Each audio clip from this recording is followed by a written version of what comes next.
बच्चों, आज हम पंत जी के द्वारा रचित परिवर्तन कविता का अध्ययन करेंगे। यह कविता उनके प्रसिद्ध कविता संग्रह पल्लव से ली गई है। पल्लव उनकी एक रचना है, वहीं से ये कविता उद्धृत है। इस कविता में कवि ने अपने देश के वैभव और समृद्धि से परिपूर्ण प्राचीन समय का स्मरण किया है, उसका वर्णन किया है। जैसा कि इसका नाम ही है परिवर्तन, तो परिवर्तन किस प्रकार से हर तरफ गतिशील दिखाई देता है। कोई भौगोलिक, ऐतिहासिक, सामाजिक, राजनैतिक या सांस्कृतिक कोई भी क्षेत्र हो, हर क्षेत्र में किस प्रकार से क्रांति होती रहती है, परिवर्तन होता रहता है, इसी का चित्रण इन्होंने प्रस्तुत कविता में किया है। आइए देखते हैं अर्थ। कहाँ आज वह पूर्ण पुरातन, वह सुवर्ण का काल, भूतियों का दिगंत छवि जाल, ज्योति चुंबित जगती का भाल, राशि राशि विकसित वसुधा का वह यौवन विस्तार। सुमित्रानंदन पंत जी कहते हैं कि हमारा वह प्राचीन काल जो था, जो युग था, आज वह पूर्ण पुरातन, वह संपूर्णता को प्राप्त प्राचीन काल, वह सुवर्ण का काल, जो स्वर्ण का काल था, जो वैभव का काल था, वो कहाँ चला गया। भूतियों का दिगंत छवि जाल, भूतियों अर्थात ऐश्वर्य और वैभव, दिगंत मतलब दिशाओं के अंत तक, छवि जाल मतलब सुंदरता का जो समूह था वो। कवि कहते हैं कि उस समय चारों दिशाओं में ऐश्वर्य और समृद्धि जो व्याप्त थी, उसकी जो सुंदरता का जाल बिछा हुआ था, आज वो सब कहाँ चला गया। वो समृद्धियाँ कहाँ चली गईं, वो परिपूर्णता कहाँ चली गई। ज्योति चुंबित जगती का भाल, जगती अर्थात इस संसार का, भाल मतलब मस्तक। इस संसार का जो मस्तक है, ज्योति चुंबित, जो प्रकाश को चूमता था, आज वो कहाँ है। मतलब प्रकाश जिसका माथा चूमती थी, आज वह भारतवर्ष कहाँ है। राशि राशि विकसित वसुधा का वह यौवन विस्तार, कि वसुधा अर्थात पृथ्वी, राशि राशि विकसित, कि बहुत सारी जो ढेर थे ऐश्वर्य की, संपदाओं की, वह यौवन विस्तार, जो पृथ्वी की युवावस्था के समान, जैसे एक नारी युवावस्था में सर्वसंपन्न होती है, सर्वगुण संपन्न, या कह सकते हैं कि वो हर प्रकार के सुंदरता से परिपूर्ण होती, उसी प्रकार यह पृथ्वी जो अनेक प्रकार की राशियों से, खजानों से भरी हुई थी, उसका जो यौवन रूपी विस्तार था, आज वह पृथ्वी का वह विस्तार कहाँ चला गया। स्वर्ग की सुषमा जब साभार धरा पर करती थी अभिसार, कि जब स्वर्ग की सुंदरता इस पृथ्वी पर विचरण करती थी, दिखाई देती थी हर तरफ, अभिसार मतलब कि केली क्रीड़ाएं करती थी, अर्थात वो मस्ती भरे चाल में यहाँ पे रहा करती थी, कि जो पृथ्वी पर हर तरफ सौंदर्य दिखाई देता था, हर प्रकार के खजानों से पृथ्वी भरी हुई रहती थी, उसे देख के ऐसा लगता था मानो स्वर्ग की सुंदरता स्वयं पृथ्वी पर प्रेम क्रीड़ा करने के लिए आ गई हो। प्रसूनों के शाश्वत श्रृंगार, स्वर्ण भृंगों के गंध विहार, गूंज उठते थे बारंबार सृष्टि के प्रथमोद्गार। आगे कवि कहते हैं कि निरंतर, हमेशा, प्रसूनों के शाश्वत श्रृंगार, प्रसून अर्थात फूलों के, यह पृथ्वी हमेशा फूलों से अपना श्रृंगार किए हुए बैठी रहती है। जिस प्रकार से कोई नायिका तमाम प्रसाधनों के द्वारा अपने सौंदर्य को बढ़ाती है, उसी प्रकार से यह पृथ्वी नित्य नवीन नए नए खिले फूलों से अपना श्रृंगार करती है। स्वर्ण भृंगों के गंध विहार, और उन पुष्पों पर क्या करते थे, जो पुष्पों की सुगंधी निकलती थी, जो खुशबू निकलती थी, उन पे मतवाले सुनहले भौरे आकर के मंडराते रहते थे। गूंजते रहते थे, उनके वो जो भ्रमर रहते थे, गुंजन करते थे, वो सुनाई देता था। भृंगो मतलब भ्रमर, जो भ्रमर थे उनकी गूंज सुनाई देती थी उन पुष्पों पर।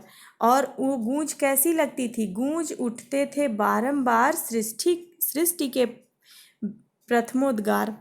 और जो ये भौरे गुनगुनाया करते थे, उनकी गुनगुनाहट ऐसे लगता था जैसे सृष्टि अर्थात यह संसार अपने हृदय के प्रथम उद्गारों को व्यक्त कर रही हो, या पृथ्वी अपने हृदय की पहली वाणी को शब्द दे रही हो। अर्थात उन भौरों के गुंजन के माध्यम से पृथ्वी अपने हृदय की बात को कह रही हो। नग्न सुंदरता थी सुकुमार, रिद्धि और सिद्धि अपार। कि हर तरफ पृथ्वी पर, संपूर्ण पृथ्वी पर कहीं भी आप देख सकते थे तो सुंदरता ही सुंदरता दिखाई देती थी। और यह सौंदर्य जो था वो छिपा नहीं था, बल्कि नग्न दशा में था। पृथ्वी का उन्मुक्त सौंदर्य चारों तरफ देखा जा सकता था, उसमें छिपाने की कोई भावना थी ही नहीं। अर्थात उसके सौंदर्य के रूप में अपार वैभव, रिद्धि और सिद्धि, हर प्रकार की रिद्धियाँ सिद्धियाँ, अर्थात समस्त प्रकार के वैभव, संपदा, समृद्धि, सब कुछ पृथ्वी पर दिखाई देती थी। अपार मतलब अपरंपार, बहुत ज़्यादा मात्रा में, जिसकी गिनती नहीं हो सकती थी। इस प्रकार से यह पृथ्वी सुंदरता से भरी हुई थी, समृद्धि से भरी हुई थी, वैभव संपदाओं से भरी हुई थी।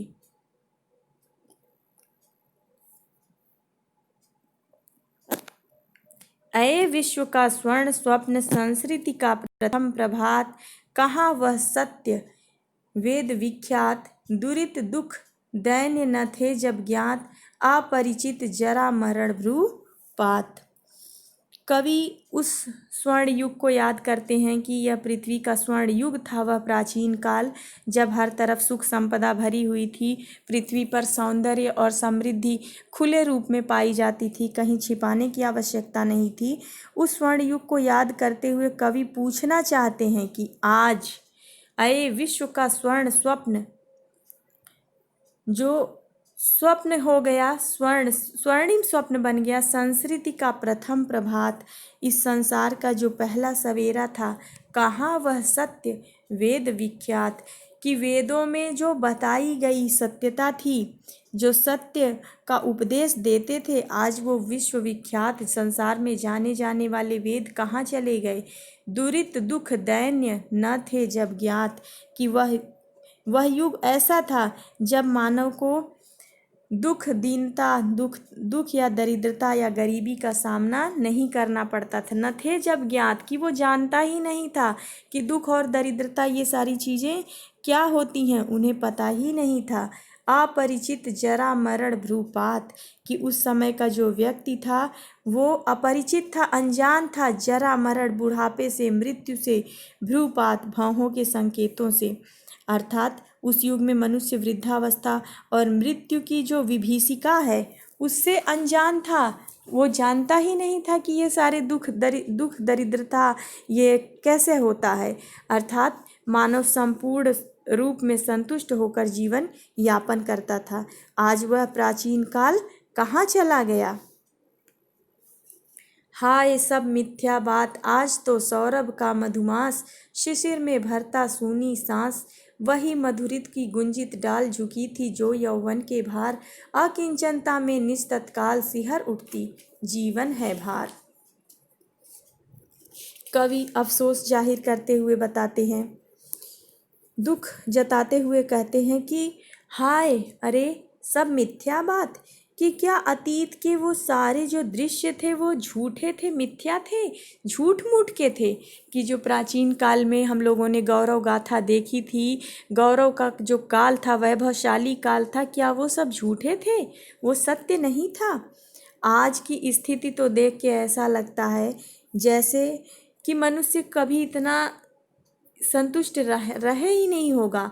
आज तो सौरभ का मधुमास, कहते हैं कि जैसे सौरभ सुगंध से भरा हुआ मधुमास अर्थात बसंत, वो जो बसंत ऋतु होता है, ऋतुओं का राजा कहा जाता है, जो सुगंध से भरा होता है, वो शिशिर में भरता सूनी सांस, वो शिशिर ऋतु में परिवर्तित हो चुका है और निर्जनता में गहरी सांसें भर रहा हो। कि जिस प्रकार से शिशिर ऋतु के दृश्य बहुत सुहाने नहीं होते हैं, वो प्राचीन काल बसंत ऋतु के समान था और आज की जो स्थिति है वो शिशिर ऋतु के समान बन गई है। मतलब जो प्राचीन काल का वैभवशाली काल था, समय था, आज वो दुख और दरिद्रता से व्याप्त हो गया है, वो शिशिर ऋतु के समान असहनीय हो गया है। वही मधु ऋतु की गुंजित डाल झुकी थी जो यौवन के भार की, मधु ऋतु अर्थात बसंत की ऋतु में जो डालें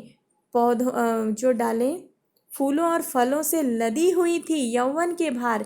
यौवन क्या होता है कि जब कोई भी वस्तु अपनी परिपूर्णता को प्राप्त हो, तो मतलब कोई भी वृक्ष या कोई भी वृक्ष की शाखा डालियां जो होती हैं वो फूलों और फलों से जब लदी होती हैं तो हम कह सकते हैं कि उसका युवावस्था है, वो यौवनावस्था को प्राप्त है। तो कवि कहते हैं कि वही पेड़ों की शाखाएं जो बसंत ऋतु में फूलों और फलों से लदी होती हैं, अकिंचनता में निज तत्काल सिहर उठती जीवन है भार।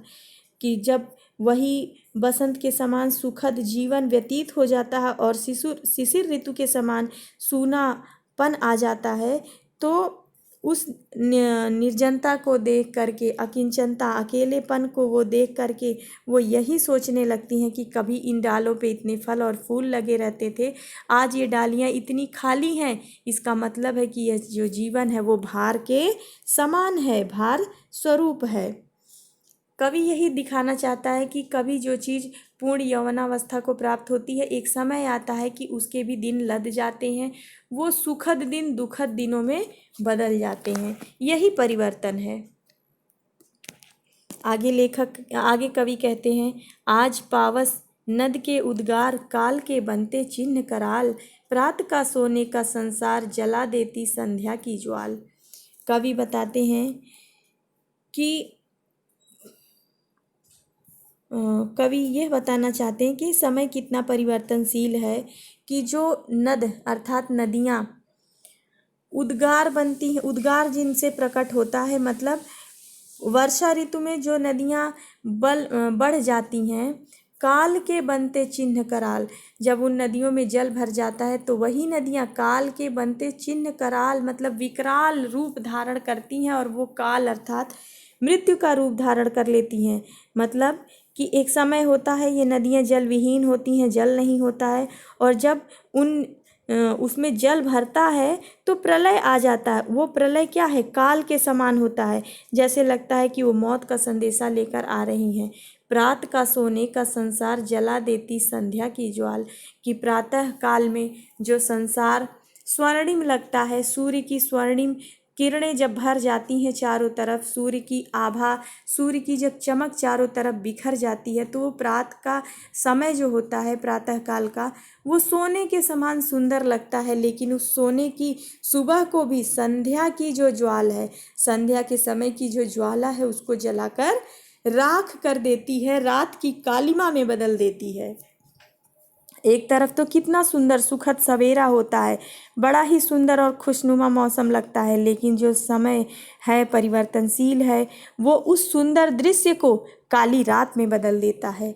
अखिल यौवन के रंग उभार, हड्डियों के हिलते कंकाल। इसी तरह मनुष्य का जो शरीर है उस पे जब यौवन का रंग चढ़ता है तो उसके शरीर विभिन्न अंग प्रत्यंग जो शरीर के हैं वो सुंदरता से और यौवनावस्था से भरे भरे से मालूम पड़ते हैं, लेकिन जब वृद्धावस्था आती है तो वो हड्डियों का हिलता हुआ कंकाल अर्थात ढांचा के रूप में दिखाई देने लगता है। मतलब एक शरीर है जो युवावस्था में कितनी सुंदर दिखाई देती है, और जब वृद्धावस्था आती है तो वही शरीर हड्डियों का ढांचा मात्र डरावना सा रह जाता है। कचों के चिकने काले व्याल, कच अर्थात ये जो बाल हैं वो चिकने काले, व्याल अर्थात सर्प के समान काले काले चिकने बाल युवावस्था में होते हैं, लेकिन जब वृद्धावस्था आती है तो केंचुली कांस सिवार, कि वो जो कांस के समान या सिवार के समान जो काई वाली घास होती है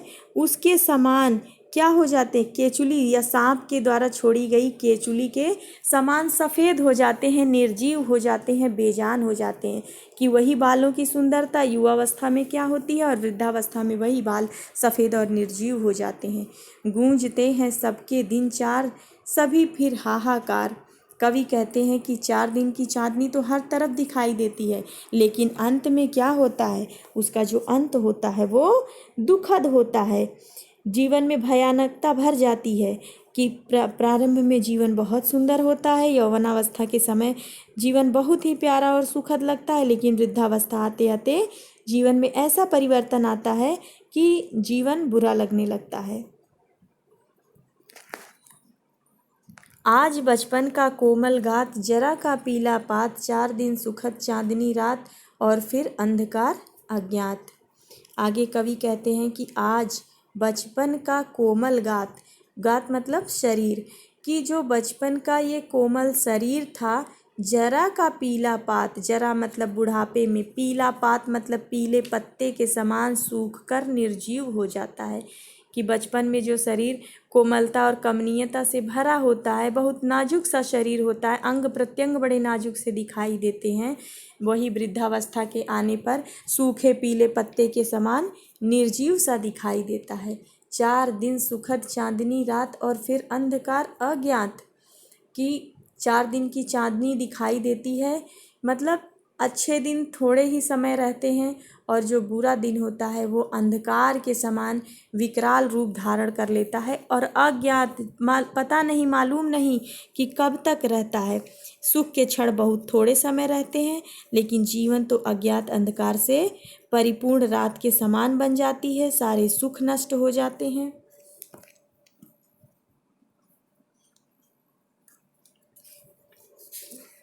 धन्यवाद बच्चों।